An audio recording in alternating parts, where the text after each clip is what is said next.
네, 소개받은 박병훈입니다. 인공지능에 대한 얘기, 플랫폼에 대한 얘기를 할 텐데요. 저는 시작하기 전에 몇 가지 가정을 가지고 할까 합니다. 첫 번째 가정은 인공지능은 60년 정도가 된 학문이라고 합니다. 그리고 실제로 우리가 빅데이터는 데이터를 모으는 게 중요한 게 아니라 그 데이터로부터 가치를 얻어내는 행위가 매우 중요한데, 이 가치를 얻어내는 행위가 과거에는 통계적 방법, 데이터 마이닝적인 방법에서 요즘에 이제 우리가 흔히 인공지능 중에서도 좀 잘 나간다는 딥러닝 이런 방법으로 오고 있는 것들이 사실입니다. 그래서 이렇게 인공지능이 이용될 수 있는 조건이 몇 개가 필요한데요. 첫 번째는 무엇보다도 너무 잘 알고 계시는 것처럼 데이터입니다. 데이터가 있어야 되고요. 그 다음에는 뭘까요? 업에 대한 전문성을 가진 사람들이 계셔야 합니다. 그리고 또 마지막으로 어떤 기술입니다. 저희처럼 플랫폼을 제공하는 그런 업체의 기술이 필요할 텐데, 이 어느 것 하나가 덜 중요하다라는 것은 아닙니다. 다만 데이터라는 것이 없다면 그것은 어떤 발을 내딜 수 없기 때문에 이건 기본 전제라고 친다면, 굉장히 중요한 것 하나가 뭐냐면, 혹시 여러분들께서 중소기업을 하고 계시는데 우리는 빅데이터나 인공지능 기술을 잘 몰라 라고 하시는 분들이 계시다면, 저는 그분들께 조금은 안도감을 드리고 싶습니다. 무슨 말이냐면, 실제로 빅데이터나 인공지능이 기술이 그렇게 어렵진 않다. 다만 빅데이터나 인공지능의 인프라를 갖추는 게 돈이 많이 든다라는 거예요. 그래서 여전히 뭘 가지고 있는 분들이 데이터를 가지고 계시고, 그리고 업에 대한 전문성을 가지고 계신 분들이 4차 산업혁명 시대, 그리고 인공지능이 꽤 중요한 그러한 시대에도 여전히 위너가 되실 수 있다라는 말씀을 드리고자 합니다. 그리고 또 하나는 인공지능이 결코 어렵지 않다. 왜냐하면 우리가 인공지능을 하고자 할 때 다양한 분야가 있겠죠. 인공지능 자체의 알고리즘을 만드는 분야도 있을 거고요. 또 실제로 그런 알고리즘들을 잘 돌아가게 하는 프레임워크를 만드는 기술도 있을 거고요. 또 그렇지 않고 그냥 그런 알고리즘과 프레임워크를 이용해서 우리가 프로그래밍을 해서 인공지능, 지능화된 서비스를 만드는 분들도 계실 겁니다. 그리고 그러한 지능화된 서비스들을 이용해서 응용 어플리케이션을 만드는 분도 계실 겁니다. 그런데 이러한 영역 중에서 우리가 인력이 부족하다라고 말할 수 있는 영역은 알고리즘 영역과 프레임워크를 만드는 이런 영역의 인력은 부족하다고 말할 수 있습니다. 그렇지만 실제로 인공지능 서비스를 만드는 프로그래밍 하는 분들, 그리고 그 인공지능 서비스를 이용해서 응용 어플리케이션을 만드는 이러한 것들은 결코 부족하지 않다라는 게 저의 생각입니다. 왜냐하면 실제로 인공지능 프로그램은 200줄에서 많아야 1000줄 정도면 됩니다. 그 말은 무엇을 의미하는 거냐면, 실제로 웹 어플리케이션의 프로그램보다 뭐가 더 쉽다라는 말이에요. 인공지능 프로그램이 더 쉽다라는 것을 의미하기도 합니다. 그래서 지금부터 인공지능 플랫폼 기반으로 어떻게 중견기업이 상생할 수 있는지, 그리고 정부에서는 어떤 지원을 해야 되는지, 그리고 어떤 지원을 하고 있는지를 한번 차근차근 살펴보도록 하겠습니다. 먼저 보여드리고 싶은 건 AI 에서 서비스라는 개념입니다. 이 AI 에서 서비스라는 개념은 조금 생소하실 수 있습니다. 왜냐하면 우리가 인공지능이나 빅데이터 플랫폼을 얘기할 때 AI 에서 서비스 좀 처음 들어본 분도 계실 수 있지만, 최근에 굉장히 큰 화두가 되고 있는 얘기입니다. 자, 여기를 잘 보시게 되면 이쪽 왼쪽이 지금 기술 성숙도가 올라오고 있는 것이고요. 이 오른쪽이 이미 이 꼭지점을 정점으로 해서 기술 성숙도가 완성돼서 이제 되어 있는 기술들입니다. 잘 보이지 않으실 수도 있지만 이 오른쪽 내려오는 이 기술들에 여러분들이 굉장히 인공지능 하는 머신러닝이라든지 딥러닝이라든지 이런 기술들은 이미 기술 성숙도가 꼭지점을 찍고 내려오고 있다는 말이에요. 다시 말하면 기술 성숙도의 문제로 인해서 우리가 인공지능을 적용하지 못할 일은 없다라는 말입니다. AI 클라우드라는 것은 AI는 내 노트북에서 했고 어떤 그 서버에서 했는데 이거 클라우드에서 하겠다는 말인가? 그렇습니다. AI도 클라우드에서 하겠다는 말입니다. 무슨 말이냐면 AI를 위한 인프라, AI를 위한 미들웨어, AI를 위한 그런 미들웨어 인프라를 이용해서 만든 서비스를 어느 상에서 클라우드 상에서 하겠다. 그러한 총체적인 명칭이 AI에서 서비스 플랫폼이고요. 서비스고요. 그런 것들을 위해서 저희가 가야 할 길, 우리가 해야 될 길은 바로 클라우드 상에서 내가 클릭하면 내가 원하는 환경이 만들어지고 뭐만 가지고 있으면 목적과 그 목적에 맞는 데이터가 있는 누구라도 언제나 쉽고 빠르게 인공지능 서비스를 만들고 그 만들어진 인공지능 서비스들을 기존의 업체들이 활용해서 웹 어플리케이션이나 모바일 어플리케이션 등으로 활용하는 것이 가능하다라는 겁니다. 그러면 여기서 세 가지 종류의 어떤 업체가 나올 수 있어요. 맨 기저를 이루는 인프라를 제공하는 업체, 클라우드 인프라를 제공하는 업체들은 여러분들이 잘 아시는 것처럼 뭐 NHN이나 그다음에 네이버나 KT나 아마존이나 구글, 마이크로소프트 이런 회사들이 되겠죠. 그러면 그런 인프라 위에 어떤 프레임워크, 미드웨어를 제공하는 소프트웨어 플랫폼을 제공하는 업체가 바로 T3Q와 같은 업체입니다. 그리고 그런 미드웨어 플랫폼, 도구를 이용해서 그 위에다 인공지능 서비스를 만드는 업체는 누구일까? 그 업체들이 바로 스타트업이고요. 기존의 데이터와 업의 전문성을 가진 그런 업체들입니다. 자, 그러면 이제 중견기업 얘기를 한번 해보죠. 4차 산업혁명은 우리나라 중소기업을 죽이는 도구로 작용할 수도 있다. 독?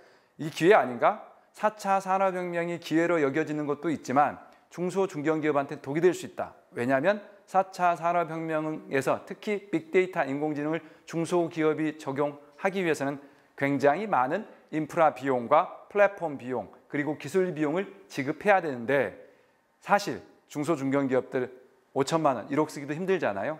그런데 수십억을 쓸 수 있다는 것은 굉장히 어려운 일이죠. 그렇다면 뭔가 이슈가 좀 있네요. 그죠? 그러면 더 늦기 전에 중소기업이 4차 산업혁명에 동참할 수 있도록 하는 지원 체계를 구축해야 한다라는 말씀을 제가 2018년에 했던 거고요. 이 사업이 어느 정도 현실화된 게 우리 제조 AI 혁신 인프라 사업, 캄프 사업이라고 하면 여러분들 더 잘 아실 것 같네요. 이 캄프 사업이 이제 스타트했죠. 물론 이 캄프 사업의 스타트일 뿐이지 이 사업이 어떻게 잘 갈지는 굉장히 어려운 길을 걸을 수밖에 없을 겁니다. 자, 그러면 4차 산업혁명에서 소외되는 것이 대부분 중소기업이라는 거죠. 아까 제가 말씀드린 이유에서 그렇습니다. 그러면 뭐가? 지와 부의 편중이 그리고 해외 기술의 종속성이 커질 거다. 대기업이나 해외 글로벌 기업들은 수십억 정도 쓰는 것은 별로 큰 일이 아니죠.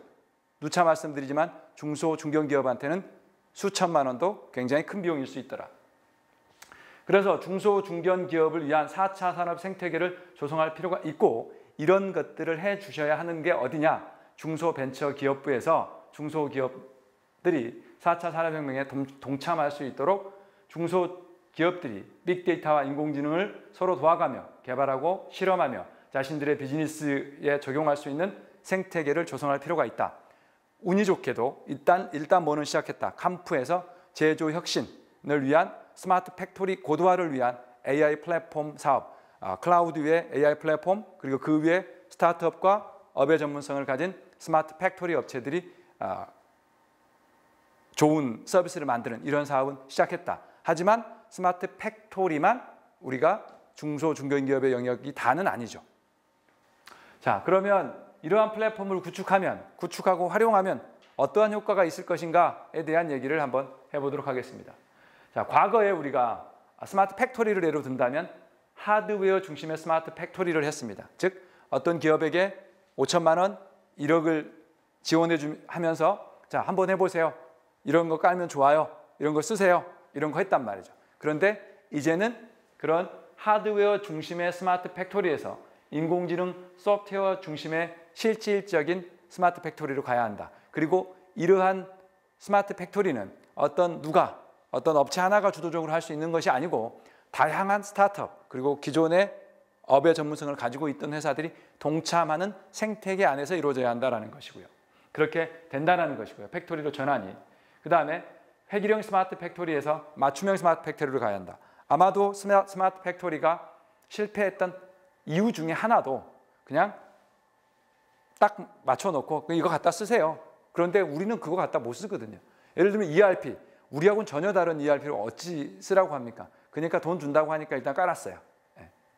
그런데 우리한테 필요 없을 수도 있죠. 물론 몇몇 기능들은 아주 잘 쓸 수 있습니다. 그렇다면 어떻게 해야 되는가? 플랫폼 기본으로 하고 다양한 서비스들은 무엇을 가지고 내가 목적이 있고 그 목적에 맞는 데이터를 가지고 플랫폼화해서 수평적 확장이 가능하도록 해야 한다. 이렇게 수평적 확장이 가능하다는 것은 무엇을 의미한다? 맞춤형으로 사용할 수 있도록 할 수 있다는 것을 의미한다. 그래서 맞춤형으로 가야 된다. 예, 그래서 목적과 데이터만 있다면 누구나 인공지능 서비스를 통한 4차 산업혁명 시대에 동참하고 그 가치를 누릴 수 있어야 한다라는 거고 있다라는 말이 되겠습니다. 우리가 이런 가정을 해보죠. 제가 늘 드리는 가정 중에 하나인데 강남 한복판에다 데이터, 쓰레기를 모으고 있어요. 이 쓰레기죠. 그런데 내가 왜냐하면 빅데이터 모으면 쓰레기를 모으면 돈이 된대. 일단 모아. 근데 제가 아무리 부자라 하더라도 계속 늘어나는 쓰레기를 감당할 수 있을 만큼 강남 한복판에다가 계속 공간을 확보할 수 있을까요? 그냥 쉽게 이해가 되시죠? 불가능하죠. 네. 그러면 뭐가 문제일까요? 그 데이터에서 가치를 찾아서 내가 그 가치를 팔아서 계속 늘리면 되는 거 아니야? 뭐 그럴 수 있습니다. 틀린 말이 아니죠. 그런데 잘못된 어프로치입니다. 어떻게 해야 된다라고 제가 말씀드리고 싶냐면 자, 그렇게 하지 마시고 어떻게 해라? 내가 얻고자 하는 가치가 무엇인지를 먼저 정의해라. 예를 들면 내가 얻고자 하는 가치가 빈병이라는 쓰레기를 모아서 그 쓰레기를 잘 청소해서 팔아서 돈을 벌겠다고 하면 내가 얻어야 할, 내가 수집해야 할 데이터는 확연히 정해지는 거죠. 뭡니까? 그게 바로 빈병이잖아요. 이렇게 목적을 정하고 그 목적에 맞는 데이터를 수집하는 방법으로 가야만 된다라는 말씀을 드리고 있는 겁니다. 자, 따라서 뭐만 되면 1단계, 2단계, 3단계, 4단계가 비즈니스 목적을 정의하고 비즈니스 목적에 적합한 데이터를 확보하고 지능화 서비스를 구현하고 이걸 활용하는 단계입니다. 그런데 뭐를 하는 게 제일 중요하다, 뭐가 제일 가치 있다라고 말하면 저는 단언컨대 비즈니스 목적을 정의하고 그 목적에 맞는 데이터를 정의하는 것입니다. 다만 이거를 하나의 시스템 차원으로 할 수 없으니 플랫폼 안에서 다 사일로로 못하니까 하나의 플랫폼 안에서 어떻게 하자는 말이에요. 목적 정하고 그 목적에 맞는 데이터 정해졌다면 처음에는 한 개지만 5개가 될 거고 5개가 50개가 될 거고 5만 개가 될 수 있도록 수평적 확장이 보장되어야 한다. 즉 비즈니스 수용성과 확장성이 보장되는 개념이 바로 뭐다? 플랫폼 기반이다. 자, 이게 이제 활용에 대한 예인데요. 예, 여기가 이제 클라우드가 되는 거고요. 그리고 이 클라우드 위에 빅데이터 플랫폼, 인공지능 플랫폼을 뭐라고 했냐면 여기 선이 좀 넘어갔네요. 여기 인공지능 플랫폼까지를 파스 포 AI, AI를 위한 파스 정도가 돼야 됩니다. 요 영역이죠. 파스, 여기까지 인공지능 플랫폼까지. 그리고 이 위에 지능화 서비스, 이것들을 AI를 위한 사스, 그리고 맨 밑바닥에 있는 뭐예요? 이 클라우드가 AI를 위한 IaaS입니다. 그리고 이런 AI를 위한 IaaS, AI를 위한 파스, AI를 위한 사스, 이것들을 우리는 AI 에서 서비스라고 말하고 이런 것들을 하나의 틀 체계에서 할 수 있도록 하는 그러한 플랫폼을 AI 에서 서비스 플랫폼이라고 말할 수 있겠죠. 그리고 그 플랫폼은 기존의 플레이어, 소프트웨어, 플랫폼 플레이어, 스타트업, 그리고 업의 전문성을 가진 업체들이 상생할 수 있는 구조여야 한다는 거고, 실제로 이 구조 안에서는 뭐가 가능하다고요? 스마트 건물 서비스도 가능할 거고요. 그 다음에 스마트 팩토리 서비스도 가능할 거고요. 스마트 팜 서비스도 가능할 거고요. 스마트 매장 서비스도 가능할 거다라는 거고, 그 사례들을 간단하게 스마트 건물에서 할 수 있는 서비스들에 대한 것들을 쭉 한번 적어봤습니다. 찾아서 적어본 거죠. 이건 누가 발굴해야 한다? 목적과 데이터를 찾을 현장에서 찾거나 현장에서 어렵죠. 그러니까 저희와 같은 인공지능을 하는 업체나 혹은 컨설턴트들이 같이 참여해서 찾아야겠죠. 여기까지 해서 저는 중소중견기업이 인공지능 빅데이터 플랫폼을 이용해서 어떠한 접근법을 하고 어떻게 해서 사실은 대기업들과 혹은 글로벌리 경쟁하고 공존할 수 있는지에 대한 말씀을 드렸고요. 이거 간단하게 회사의 소개고 심플합니다. 우리는 빅데이터와 인공지능을 따로 떼지 않겠다. 빅데이터 인공지능 하나의 플랫폼으로 가겠다. 그리고 누가 목적과 데이터를 가진 누구라도 언제나 빠르고 쉽게 인공지능 서비스를 만들고 그 인공지능 서비스를 활용할 수 있도록 하는 플랫폼을 제공하겠다. 여기까지 해서 제가 간단하게 세미나를 마치도록 하겠고요. 굉장히 많은 질문이 있을 거라고 하시더라고요. 질문 주시면 제가 아는 범위 내에서 성실하게 답변 올리도록 하겠습니다. 네. 이제 지금 여기 제가 사례를 쭉 봤을 때도 주로 서비스 중소기업 쪽에 조금 사례들이 좀 나와 있는데, 요거 캄프라고 하신 것도 결국은 이제 제조 중소기업들이 어떻게 이제 제조 서비스화를 진행할 것인가에 대한 지원 방안이라고 보고 있는데, 실제로 그럼 이 제조 중소기업들이 대표적으로 거론될 만한 어떤 이런 AI를 활용한 그런 사례? 예, 사례를 하나만 조금 말씀해 주시면 저희가 이해하기가 좀 더 빠르지 않을까 생각이 들어서. 그러면 한번 AI가 주로 많이 쓰고 있는 것들을 한번 얘기를 해보시죠. 자, AI가 지금 현재 가장 많이 사용되고 있는 게 뭘까요?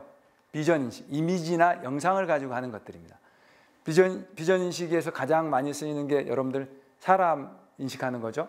또 그러면 보안에 쓰일 수 있겠죠. 그걸 CCTV로 확장시키면 보안, 그 다음에 교통 체증에 대한 것들, 이런 것들 아는 거는 할 수 있는 거예요. 근데 이거를 어떤 제조 현장으로 가면 뭘까요?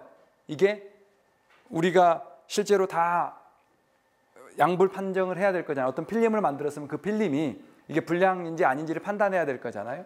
그 양불 판정을 휴먼 베이스로 했단 말이죠. 그럼 사람이 계속 그것만 들여다보고 있으면 잠깐 좋을 수도 있고 놓칠 수도 있잖아요. 만일에 기계가 계속 들여다보면서 판단한다면요. 그러지 않겠죠. 양불 판정에 많이 쓰이게 있겠죠. 또 어디에 많이 쓰입니까?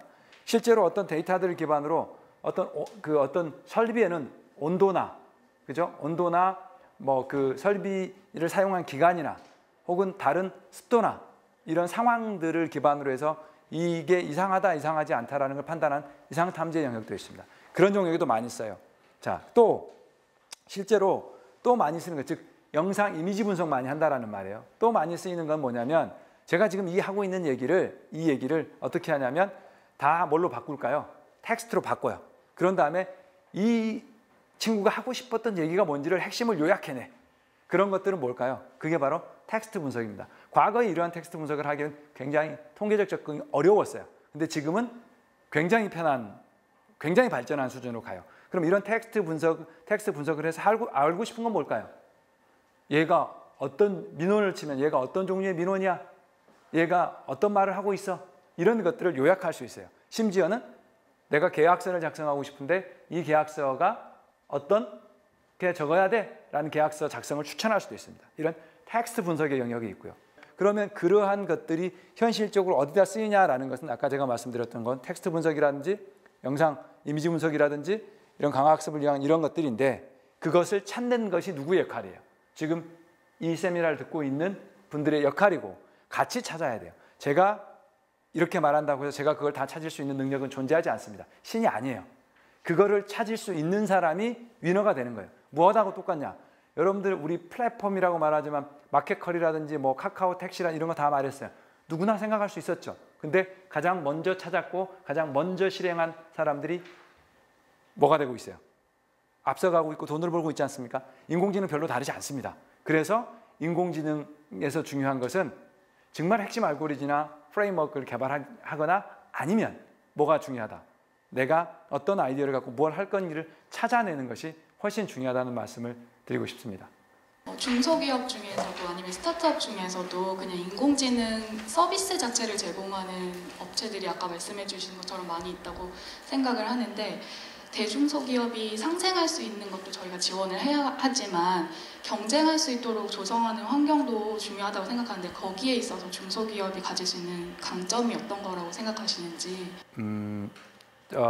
이것도 제가 가끔 하는 말인데요. 누가 이렇게 질문합니다. 티스리크가 아직 상장하지 않았습니다. 상장 회사한테 되겠어? 대기업한테는 되겠어? 글로벌 회사한테는 땡땡땡. 그러면 이렇게 말하죠. 그렇게 안 하려면 왜 회사 하세요? 요지는 뭐냐? 성장해야죠. 경쟁해야죠. 그래서 이겨야 합니다. 그런데 다행스럽게도 그러한 중소기업이 강점을 가질 수 있는 환경이 조성되고 있어요. 왜냐하면 사실은 국내에는 판이 굉장히 딱 정해져 있죠. 어떤 대기업 중심으로 해서 1차, 2차, 3차 밴더가 딱 정해져 있어요. 그래서 목적만 딱 내리면 가장 빨리 제품을 만들 수 있는 구조, 가장 싸고 좋은 제품을 만들 수 있는 구조가 한국의 구조예요. 그런데 이 구조에는 맹점이 있다고 생각해요. 트렌드에 빨리 적응하지 못해요. 왜? 적응할 필요가 없어요. 내 위가 다 알아서 해줄 거니까. 그런데 과거에는 그랬어요. 언제는 비즈니스 트렌드가 비즈니스에 대한 사이클 텀이 3년 됐을 때는 전혀 문제되지 않아요. 2년 됐을 때 괜찮아요. 1년 됐을 때 이거 이러면 안 되는데 지금 6개월, 3개월로 가요. 그런데 대기업은 6개월, 3개월이면 어떤 일이 생기고 있을까요? 의사결정도 하기 힘들 수도 있어요. 그러면 그 의사결정에 굉장히 기민하게 어떤 특정 기술에 파고들 수 있는 것은 누굴까요? 스타트업이나 중소기업이에요. 더구나 스타트업도 중요하지만 그 분야에서 산전수전 겪으면서 고생한 중소기업이라면 뭘 해야 될지 잘 알고 의사결정이 굉장히 빠르게 갈 수도 있겠죠. 물론 그 중소기업이 피터팬 증후군만 없다면요. 그래서 지금 기술 빠르기나 비즈니스 사이클이 굉장히 급변하게 바뀌고 있기 때문에 중소기업, 중견기업이 충분히 경쟁력을 가지고 해볼 수 있다라고 보는 그런 데서 기회를 찾을 수 있다고 봅니다. 다만 시작점은 좀 도와줘라. 이 정도 될 것 같습니다.